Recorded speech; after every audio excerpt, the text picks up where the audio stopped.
사무엘상 25장 4절에서 11절까지입니다. 자, 함께 봉독하도록 하겠습니다.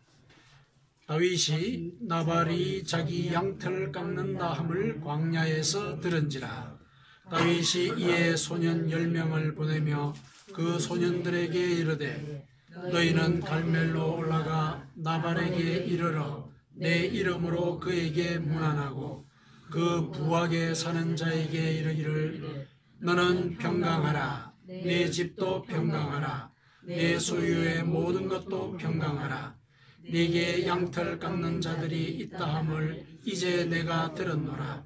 네 목자들이 우리와 함께 있었으나 우리가 그들을 해하지 아니하였고 그들이 갈멜에 있는 동안에 그들의 것을 하나도 잃지 아니하였나니 네 소년들에게 물으면 그들이 네게 말하리라. 그런즉 내 소년들이 네게 은혜를 얻게 하라.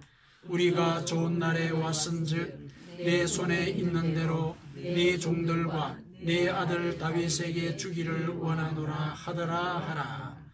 다윗의 소년들이 가서 다윗의 이름으로 이 모든 말을 나발에게 말하기를 마치매 나발이 다윗의 사환들에게 대답하여 이르되 다윗은 누구며 이새의 아들은 누구냐? 요즘에 각기 주인에게서 억지로 떠나는 종이 많도다. 내가 어찌 내 떡과 물과 내 양털 깎는 자를 위하여 잡은 고기를 가져다가 어디서 왔는지도 알지 못하는 자들에게 주겠느냐 한지라. 아멘. 네, 새해가 시작이 되었습니다. 새해는 이제 매년 시간에 맞추어서 우리에게 기계적으로 다가옵니다. 물론 그 기계적인 흐름 아래서 우리는 인생의 의미도 찾고 또 영혼의 결실을 맺어갑니다.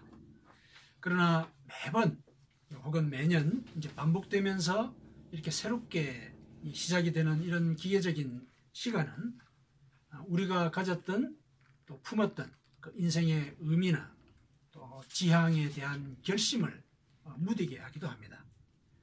특히 해결되지 않는 어려움이 해를 넘겨서까지 지속이 될 때 우리는 우리 인생의 의미에 집중하기보다는 그 문제 자체에 집중하게 되어서 급기야 그 문제에다가 우리의 영혼을 빼앗기고 마는 그런 경험들을 하기도 합니다. 인간이라면 이제 누구든지 이런 위험을 안고 삽니다. 그래서 이렇게 기계적으로 새로운 해가 다가올 때 이것을 빌미로 삼아서 우리는 우리 인생의 목표가 무엇이고 또 무엇을 지향하고 사는지 다시금 우리의 생각을 환기시킬 필요가 있습니다. 오늘 본문을 이제 우리와 함께 묵상을 하면서 우리가 현재에만 집중해서 살 때 그 삶의 결과가 어떤 것인지 우리가 같이 한번 알아보도록 하겠습니다. 그래서 우리가 무엇을 위해서 살아야 하고 또 어떤 자세로 살아가야 하는지 이 생각들을 다시 한번 더 환기시켜 보도록 하겠습니다. 무엇보다도 하나님을 믿는 백성으로서 우리는 어떤 삶의 지향을 굳건하게 지켜가야 할 것인가, 이 부분을 함께 묵상을 했으면 좋겠습니다. 먼저 오늘 본문의 배경과 그 사건의 내용을 한번 살펴보도록 하겠습니다. 여기 등장인물이 다윗, 나발 이렇게 두 사람이 등장을 하는데요. 다윗이 지금 현재 어떤 상황이 있느냐 하면은 이스라엘의 초대 왕이었던 사울 왕이 다윗을 정적으로 규정을 하고 이제 추적을 하는 그런 상태가 벌어졌습니다. 그 상태 속에서 다윗은 사울 왕의 그 위협을 피해서 광야에 지금 숨어 지내는 그런 상황입니다. 그 광야가 이제 바란이라는 광야인데 거기서 부하들과 함께 숨어서 지내고 있었습니다. 부하들은 경계를 섰을 겁니다. 근데 경계를 서는 과정에 그 광야 주변에 이제 목자들이 있었는데 목자들이 양을 치는 그것도 함께 보호를 해주는 그런 역할들을 하고 있었습니다.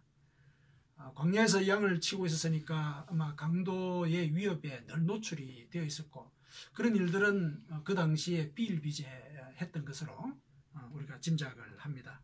그리고 게다가 다윗의 부하들은 군인들이지 않습니까?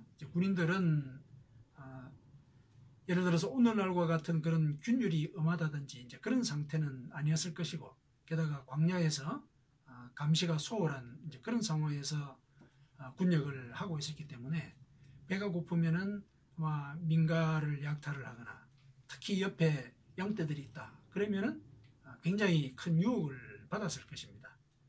그런데 다윗의 부하들은 약탈을 하지를 않았습니다. 오늘 본문을 보니까 이제 다윗이 군량을 어떻게 조달을 했는가 하는 것에 대한 암시가 나오는데, 아마 예를 갖추어서 이제 정중하게 요청을 했던 것으로 우리 본문을 통해서 알 수가 있습니다. 마침 이제 인근에 그 나발이라는 부자가 이제 양털을 깎는다 하는 이런 소문이 이제 다윗의 귀에 들렸습니다. 양털을 깎는다라는 것은 목자들이 양을 키워서 예를 들면 한 해에 소출을 걷는 것과 같은 이제 그런 일이 벌어지고 있는 것입니다. 양털을 깎아서 이제 그걸 팔게 될 것이고, 또 양털을 깎게 되면은 양털 깎는 사람들이 이렇게 양털을 잘 깎도록 이렇게 음식도 대접을 하고 잔치를 벌이는 것입니다. 그러니까 상대적으로 평상시와는 달리 여러 가지 물자가 이제 풍부해지는 이제 그런 시점인 것입니다.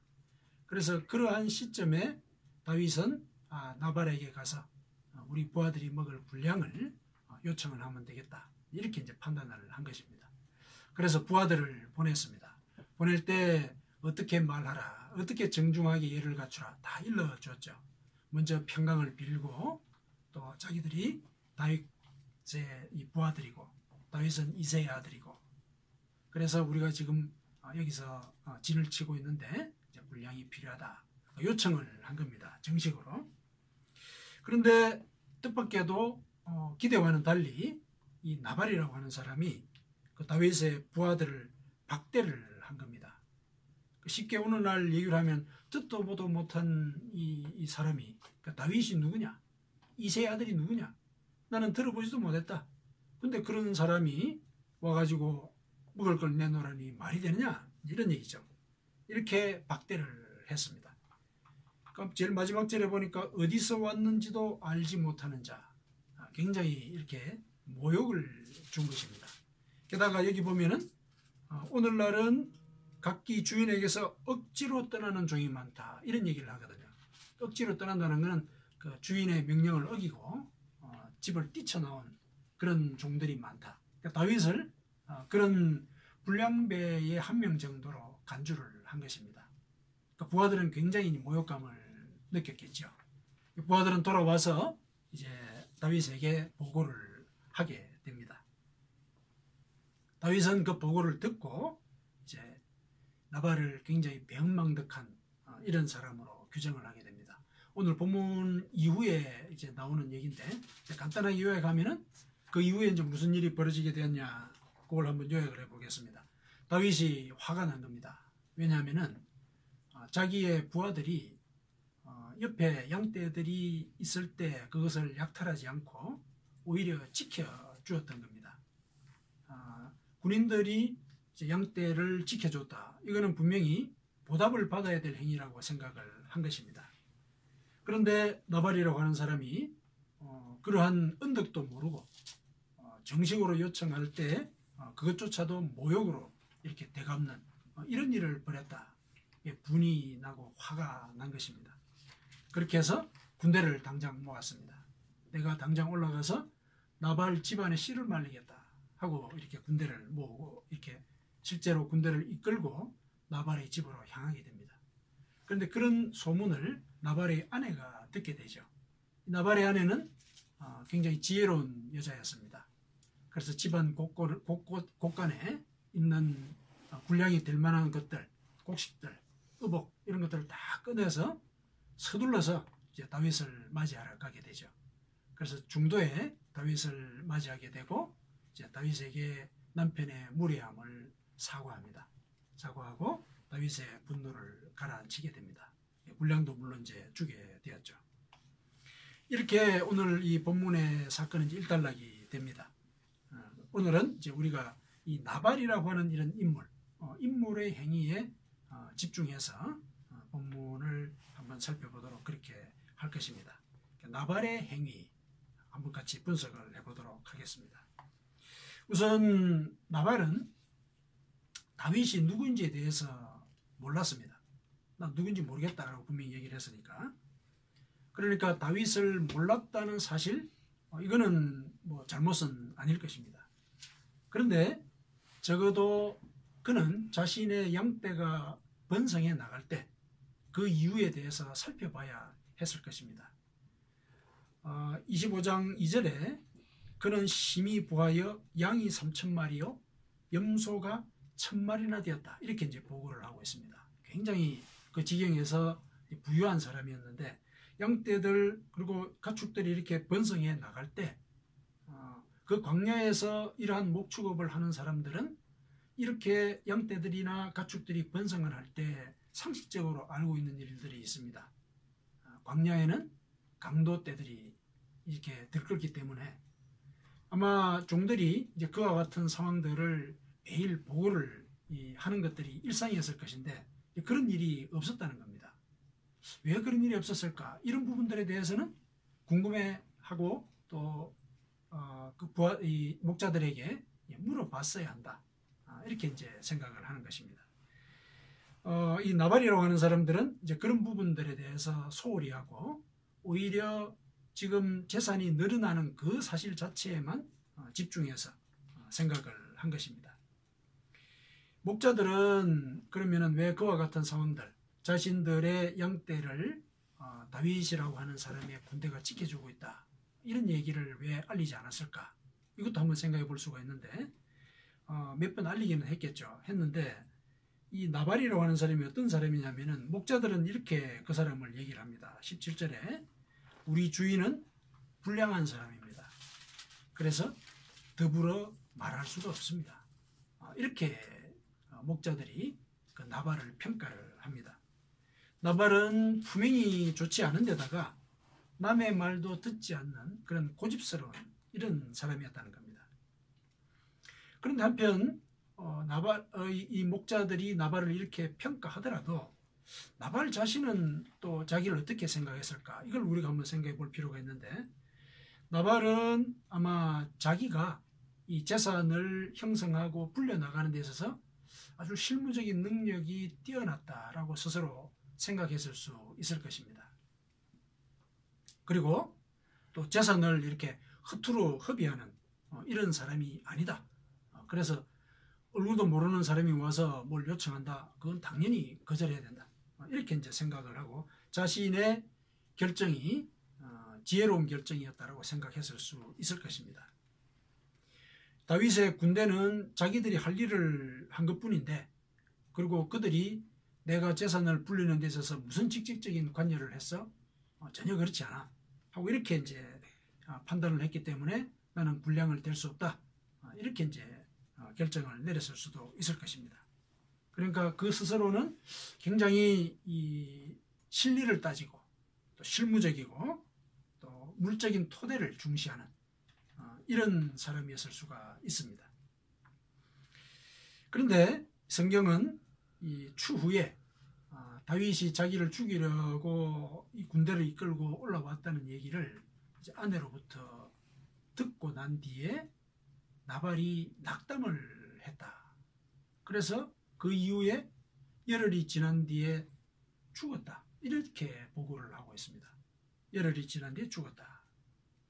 그러니까 성경은 나발의 이와 같은 이 삶의 방식, 그가 자신의 삶을 어떻게 합리화시키고 어떻게 옳다고 생각을 하든지 간에 나발의 이런 삶의 방식은 옳은 것이 아니다 라는 이런 경고의 메시지를 보내고 있는 것입니다. 나발이 재산을 불리는 데 필요한 일에만 집중하는 태도, 또 그 순간에는 지혜롭다고 평가할지는 모르지만은 자신의 재산이 어떻게 불어나게 되었는지에 대해서 좀 더 시야를 넓혀서 생각하지 못하는 그런 근시안적인 태도, 이것을 경계를 합니다. 그리고 양털 깎는 사람들을 위해서는 잔치를 벌여주면서 굶주린 군인들은 박대를 하게 했죠. 이렇게 고집스럽게 자신의 이익만을 추구하는 이런 태도, 이것을 성경은 경계를 하고 있는 것입니다.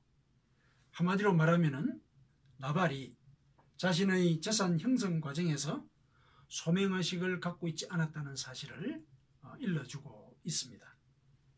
소명의식이라고 하는 것은 자신의 일이 하늘로부터 주어졌기 때문에 하늘의 뜻에 따라서 그 일을 성취해 나가려는 그런 의식을 일컫습니다.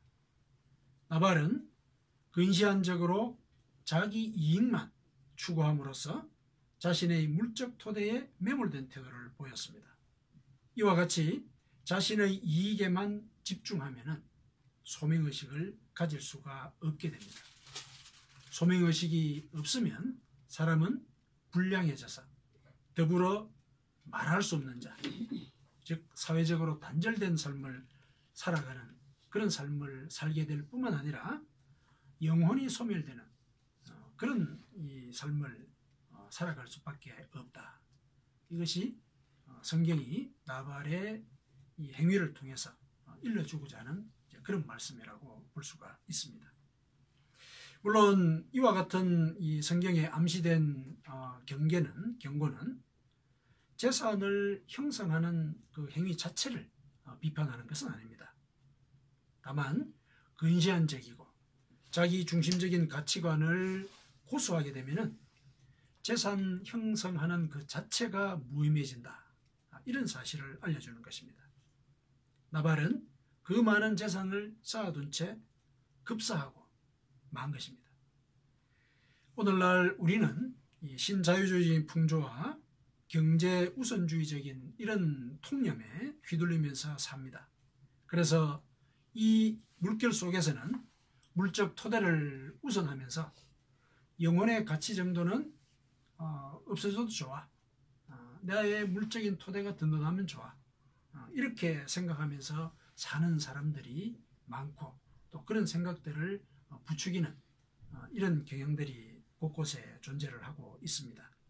그런데 가만히 생각해 보면은 결국 그 물적인 토대라고 하는 것도 영혼을 살리기 위한 수단이지 않습니까? 그런데 그 토대 자체를 우상처럼 섬기는 이런 일들이 오늘날 우리 사회에 편만해 있습니다. 그래서 이와 같은 태도에 대해서도 이 나발의 행위에서 우리는 교훈을 얻을 수 있어야 하겠습니다.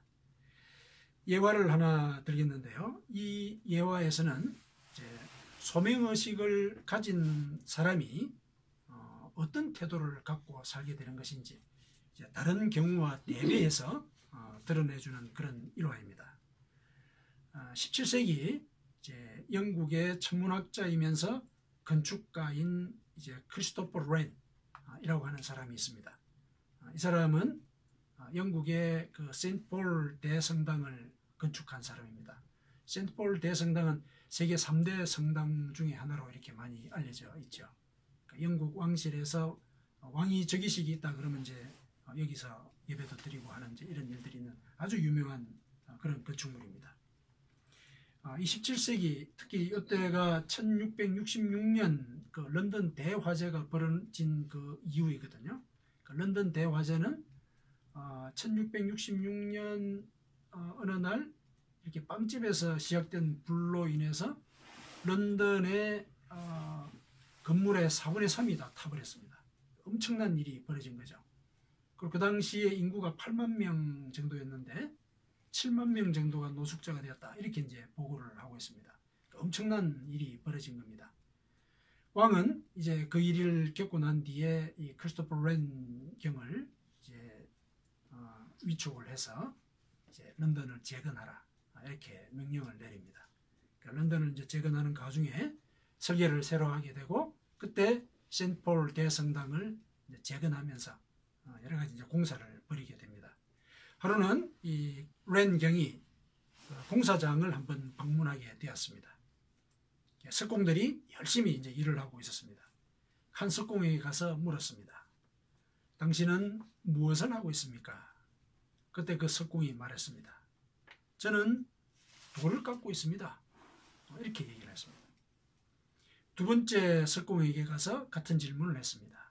그랬더니 그 석공은 저는 일당 5실링 2펜스를 지금 벌고 있습니다. 이렇게 얘기를 했습니다. 그 다음에 세 번째 석공은 이렇게 대답을 했습니다. 저는 크리스토퍼 렌경을 도와서 아름다운 대성전을 건축하고 있는 중입니다. 이렇게 이제 대답을 했습니다. 이 세 명의 이 석공들의 대답에는 우리가 인생을 살아가는 그 태도가 이제 고스란히 반영이 되어 있습니다.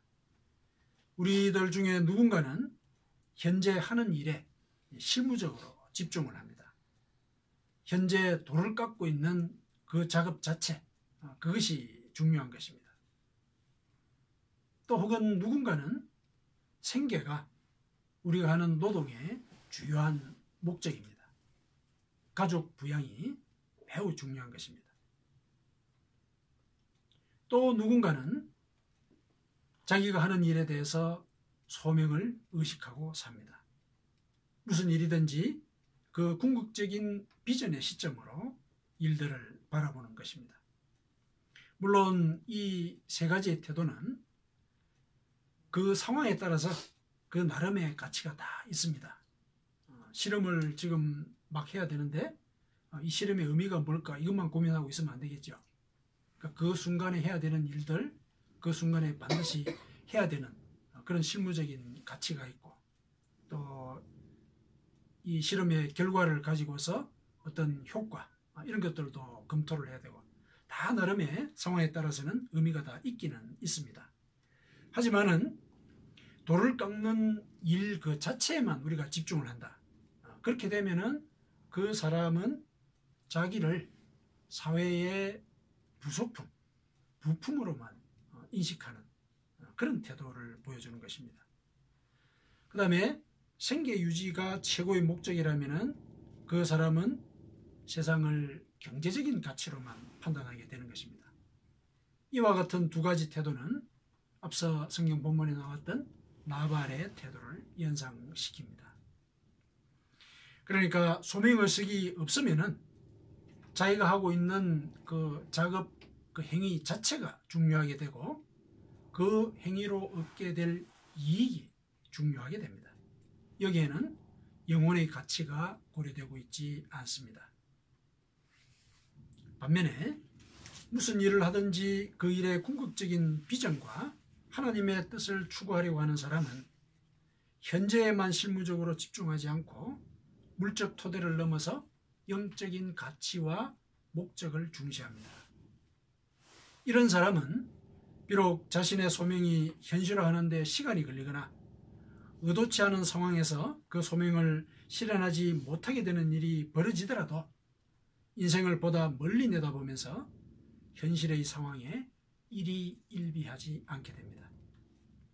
이런 사람은 물질적인 곤핍이나 또 다른 난관이 닥치더라도 평안을 유지할 줄 압니다. 그리고 소명을 의식하고 있기 때문에 실무적으로나 경제적으로도 더 나은 성과를 얻을 가능성이 큽니다. 왜냐하면 자기가 지금 하고 있는 일이 하나님께서 주신 일이다. 이런 의식을 갖고 있는데 누군들 실무 현장에서 게으름을 피우겠습니까? 또 실무 현장에서 열심히 노력을 하는데 그 이후에 결실 또한 풍성해질 것, 이것은 우리가 상식적으로 짐작할 수 있는 일이 아니겠습니까? 사랑하는 성도 여러분, 우리는 우리의 일상에 대해서 소명의식을 가져야 합니다. 그리고 소명을 의식하며 사는지를 늘 점검해야 합니다. 크리스토퍼 렌경이 석공에게 물었던 그 질문들을 우리는 우리 스스로에게 던져보아야 하는 것입니다. 우리가 지금 하고 있는 이 일이 하나님 나라를 확장하는 데 기여한다. 이런 생각을 갖고 헌신해야 하는 것입니다. 우리가 우리의 일상적인 일에 대해서 이런 소명의식을 갖게 된다면 바로 그것이 우리 속에 하나님이 거한다 하는 그런 증거가 됩니다. 하나님이 우리 안에 거하시면 무슨 일이 일어나는지 혹시 아십니까? 요한복음 15장 7절에서 8절 거기에 예수님께서 직접 이렇게 얘기를 하셨습니다. 너희가 내 안에 거하고 내 말이 너희 안에 거하면 무엇이든지 원하는 대로 구하라. 그리하면 이루리라. 너희가 열매를 많이 맺으면 내 아버지께서 영광을 받으실 것이요 너희는 내 제자가 되리라. 하나님께서 우리 마음속에 함께 계시면, 그러니까 우리가 소명의식을 갖고 살게 되면 우리가 원해서 기도하는 무엇이든지 다 이루게 된다. 이렇게 약속을 하신 것입니다. 그래서 하나님께서 원하시는 열매를 우리가 맺게 되는 것입니다. 그 열매는 성령의 열매를 가리킵니다. 성령과 함께 할 때 우리 삶 가운데 열리는 그런 열매입니다. 갈라디아서 5장 22절에서 23절에 우리의 삶 가운데 우리가 소명의식을 갖고 살 때 맺을 수 있는 성령의 열매가 분명히 나타나 있습니다. 오직 성령의 열매는 사랑과 희락과 화평과 오래 참음과 자비와 양선과 충성과 온유와 절제니 이 같은 것을 금지할 법이 없느니라. 바울 사도가 분명히 이렇게 일러주고 있습니다. 이와 같은 성향이 우리 삶 속에 드러나게 되면 사람들은 우리를 보고 하나님께서 살아계신 것을 인정하게 됩니다. 예전에 그렇게 살지 못했던 사람들이 사랑을 실천하고 늘 기뻐하고 오래 참고 온유하고 자비를 베푼다. 이거는 분명히 사람이 변한 것 아니겠습니까? 이러한 변화가 우리의 삶 가운데 드러나는 것, 이거는 우리 속에 하나님이 계시다는 증거입니다. 왜냐하면 이 성령의 열매는 우리 속에서 성령께서 우리로 하여금 맺게 하시는 열매이거든요. 우리가 노력해서 맺는 게 아닙니다. 성령께서 우리와 함께 계실 때 우리의 행위나 삶을 통해서 성령께서 맺게 하시는 열매, 그래서 성령의 열매라 그러는 것입니다. 그래서 성령께서 우리 속에 계시다는 증거가 우리의 삶 속에서 드러나게 되는 것입니다. 그렇게 되면 많은 사람들이 우리를 보고 하나님께서 살아계신다 인정을 하게 되고 우리를 예수님의 제자다 이렇게 인정을 하게 되는 것입니다. 우리가 이와 같은 삶의 결실을 얻게 된다면 우리가 현실적인 이익을 포기하고 하나님의 나라를 먼저 생각하면서 사는 소명의식, 그것에 따라서 사는 것이 결코 손해보는 일이 아닌 것입니다. 나발은 매우 실무적이고 경제 우선적인 태도를 지녔지만은 그는 자신이 가진 것을 다 누리지도 못하고 급사해버리고 말았습니다. 그에 대해서 그의 아내는 이렇게 평가했습니다. 다윗에게 가서 이제 다윗의 분노를 깔아앉히는 과정에 이와 같이 말을 전합니다. 원하옵나니 내 주는, 다윗을 가리킵니다. 내 주는 이 불량한 사람 나발을 개의치 마옵소서. 그의 이름이 그에게 적당하니 그의 이름이 나발이라. 그는 미련한 자입니다. 이렇게 얘기를 합니다. 이 말은 이제 전략상 겸손을 표현하는 그런 말이 아닙니다. 나발이라고 하는 그 이름의 뜻이 바로 미련하다, 어리석다는 뜻이라는 겁니다. 그러니까 나발이라는 이름의 뜻이 어리석다, 미련하다 그런 뜻입니다. 그러니까 나발은 자기의 이름 뜻대로 자기의 생각이나 행동에서도 어리석게 살았던 사람이라는 얘기입니다. 우리가 하나님을 믿는 백성인 우리가 나발이라고 불려서는 안 될 것입니다. 나발처럼 우리 인생의 잠재력을 현재 우리가 하고 있는 일이라든지 혹은 물적인 토대에다가 제한할 필요가 없는 것입니다. 우리는 하나님의 눈으로 세상을 바라보아야 하는 것입니다. 그렇게 되면은 적어도 현실적인 문제 때문에 일희일비하거나 또는 괴로워하는 그런 인생을 살지 않게 됩니다.